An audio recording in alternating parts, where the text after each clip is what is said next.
Why are you men so concerned about a woman's age when looking for a wife? I can understand if you care about looks, after all, everyone likes attractive people, but if you care about age, well, it's not like we want to get older either. As time passes, we just naturally age.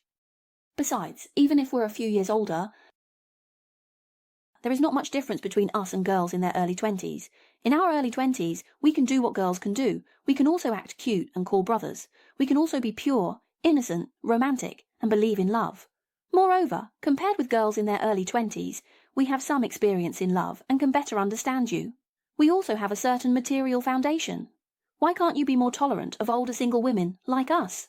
Older women should stop making wishes and cheering themselves up. I'm telling you the truth. Please don't break your defenses anymore. You guys complain about men nowadays on the internet all day long. I would like to suggest that you look at yourself in the mirror at home. Have you peed yet? You are blindly confident at the most popular age. You don't like this and that. You are picky and picky. You are almost menopausal. You are rejected by men, but you still blame them for being too realistic. This is a bit double standard. In fact, your excellence is worthless in the eyes of men. Do you think you are superior to others because of a high degree? Aren't you still ordinary people? Don't you still have to eat, drink, defecate, and urinate? What's the use of your high income? Will you spend a penny on a man? What if you have house and car? Would you put a man's name on them? Women like you make 3 mistakes. First, you don't see yourselves clearly. Second, you're calculating. And third, you treat high-quality men like they're the foolish sons of rich landlords, making wishes and getting upset when they're not met. You demand that a man be wealthy, tall, and handsome, that after marriage the house has your name. All his earnings must be handed over. He has to provide you with emotional support and not only be presentable in public, but also skilled in the kitchen. I just want to ask, aren't you wishing for things that go against human nature? And you're so good at calculating, your assets are yours, but a man's assets are still yours? Just because he's a man, he has to give more, right? At this point, you forget all about gender equality. Use your brains for a second. What you have, others don't lack either. Why should someone choose you? Why shouldn't they choose a younger woman with the right values, good character, and a pleasant personality? So to all the ladies who want to get married, please wake up. Don't keep listening to those who say there are more men than women and think you can make any demands you want.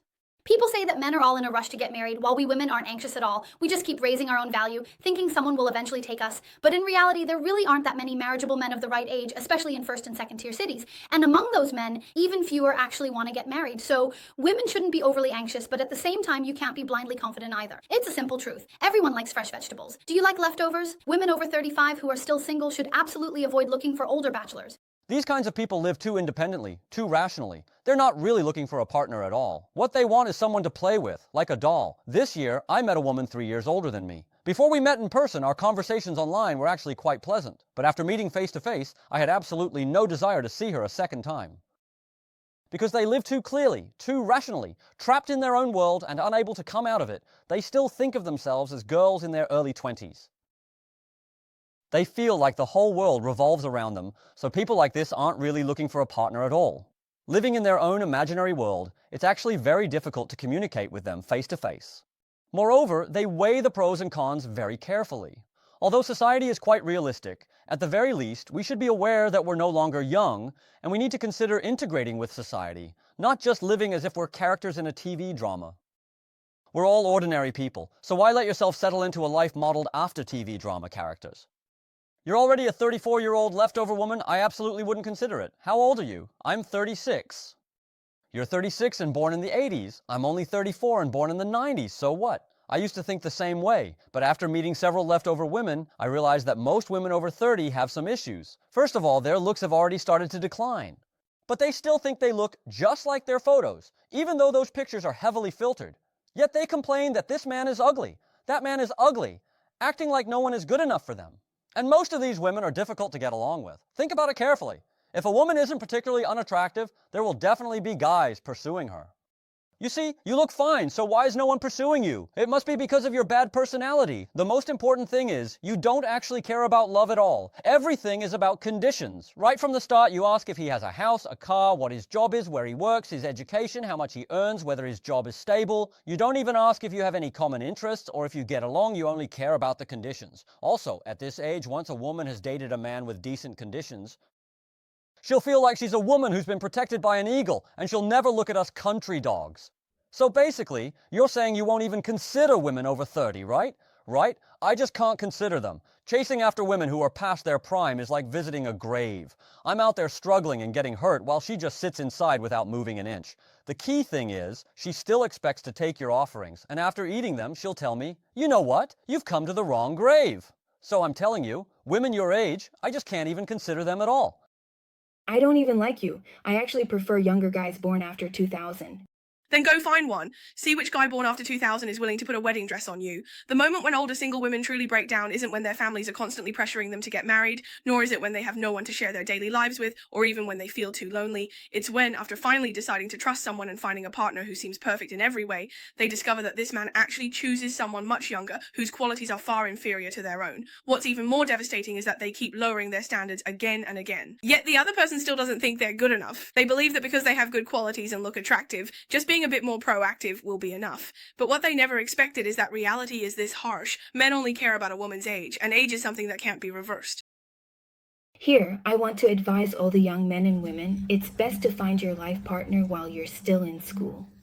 Because once you enter society, you'll realize that you can hardly find true love anymore. Out there, it's all about personal interests and scheming against each other. If a guy doesn't have money, no one will even look at you. But if a guy does have money, you'll find that you still can't find someone suitable because the girls who would have been right for you are already married. Guys must be confident. You have to believe that the future holds promise. If you meet a girl who's right for you, don't give up. You need to be brave. Don't think that you'll meet someone better in the future, because that's just not going to happen. As for girls, you need to learn to take the initiative, because the guy you like is probably liked by many other girls too. If you don't make the first move, in the end he'll just end up with someone else, and you'll miss your chance with anyone. You'll end up alone. When most girls are waiting to be pursued, if you take the initiative, you'll have a better chance at happiness than others. As for older single men and women nowadays, most of their mindsets have already become set in their ways. So honestly, I think there's not much hope for them, or for me. Based on my own personal experience, I just hope I can have some influence on young people. Older women nowadays are actually the real high-risk group, not because they can't find a partner, but because they simply don't want to. In other words, it's not that they've been left behind by this era. In fact, they're the ones who have left this era behind. We've now entered a spiritual age, and many women have already begun to awaken.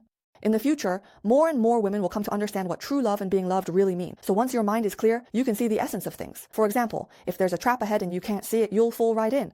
Not only that, but you'll even try to pull others in with you. And if they refuse, you'll mock them. But what you don't realize is that those people are actually up above, laughing at you instead. And if you look at how many couples and married people there are nowadays, most of them are really just partners in indulgence. What does that mean? It means that if you take away those animal instincts, you'll find that they're not really familiar with each other at all. They can't even be considered friends. There's no real affection left, only desire. So how can you even talk about any kind of spiritual connection? Many people seek a partner not out of love, but because they fear being alone. More than that, they worry about how others see them. So without considering if they truly like the person or have real feelings, they get married blindly. After muddling through and having children, they finally realize they can't go on, so they end up getting divorced. People like this are not only irresponsible, but also, when it comes to relationships, they don't want to put in any effort, yet they still want to check off the boxes of marriage and having kids. So they just randomly pick someone to get by with, which ends up hurting both themselves and others. It may look like they're bound by morality, but in reality they don't even understand what true morality is.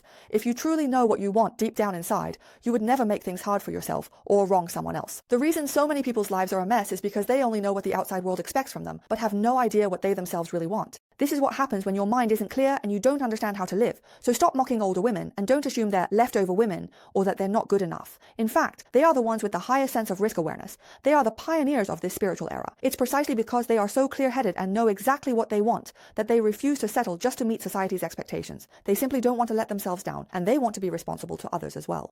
A lot of women say, they just can't understand why some men these days are unwilling to give a bride price. Let me give you an example and you'll get it. Say there's a 24-year-old man who's just entered the workforce and earns 10,000 yuan a month. If he's in a relationship after a few years, he might not have saved a single cent. If he's not dating, he doesn't dare to travel and basically won't go to any high-end places. He doesn't go to concerts, doesn't watch movies, hesitates to buy new clothes, and even keeps wearing underwear that's already torn. Maybe to you his life seems dull and boring, but only he knows that he has to save up money through hard work. Only then can he be regarded as a person by society. Otherwise, he's considered even less than a dog. This is what society expects from men. In order to save up these hundreds of thousands of yuan, he spends his entire youth in loneliness and boredom, and yet the money he manages to save in the end is just going to become a bride price. Tell me, is that fair? If getting married only required paying a bride price, I wouldn't see a problem with it.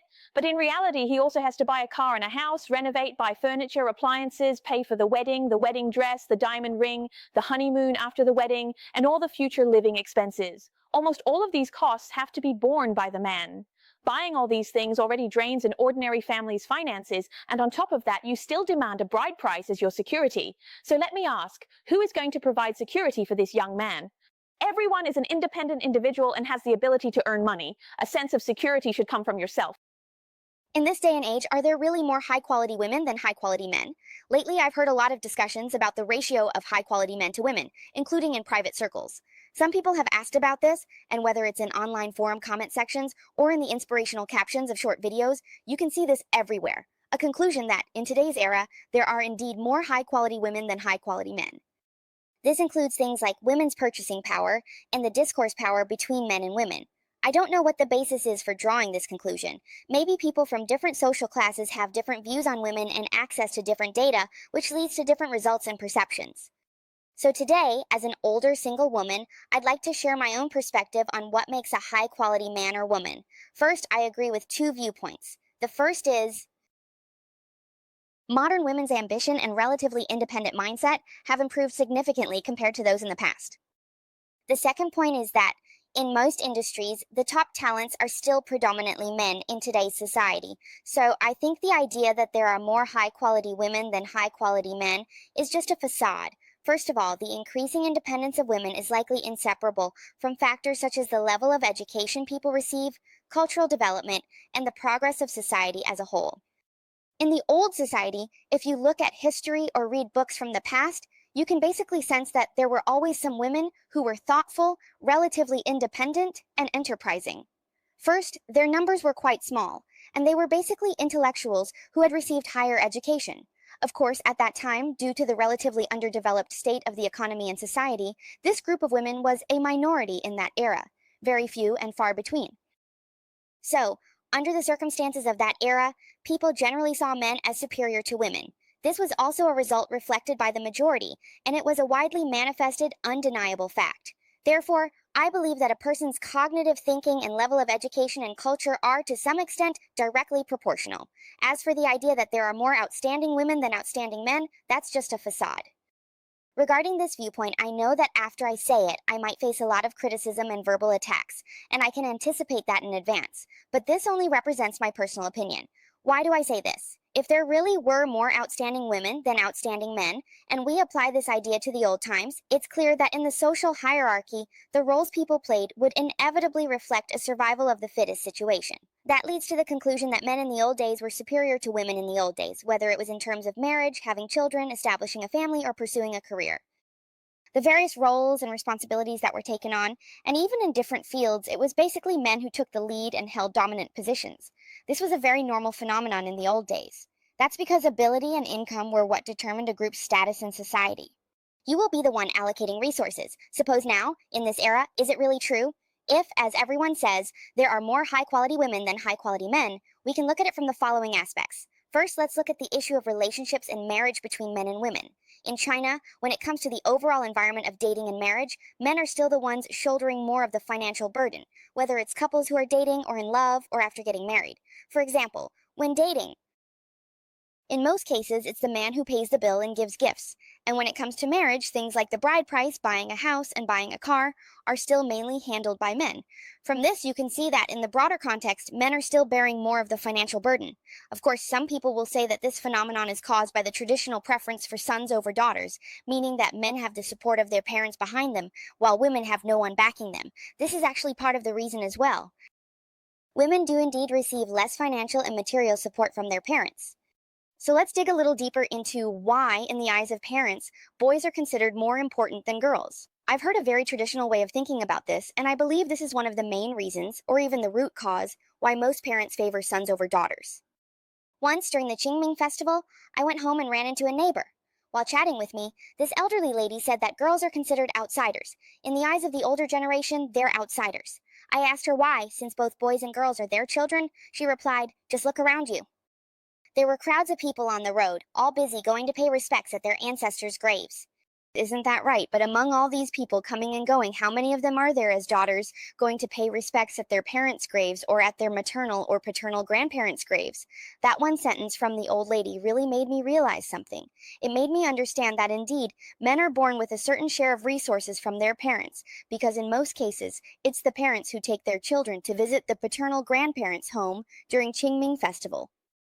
At that moment, I truly had no way to refute this. I think that some of the deeply ingrained traditional ideas of valuing men over women in our society may actually be closely related to this, being remembered after death. So fundamentally, it's just a bit easier for men to obtain resources than it is for women. In today's society, why do people always say that there are more high-quality women than high-quality men?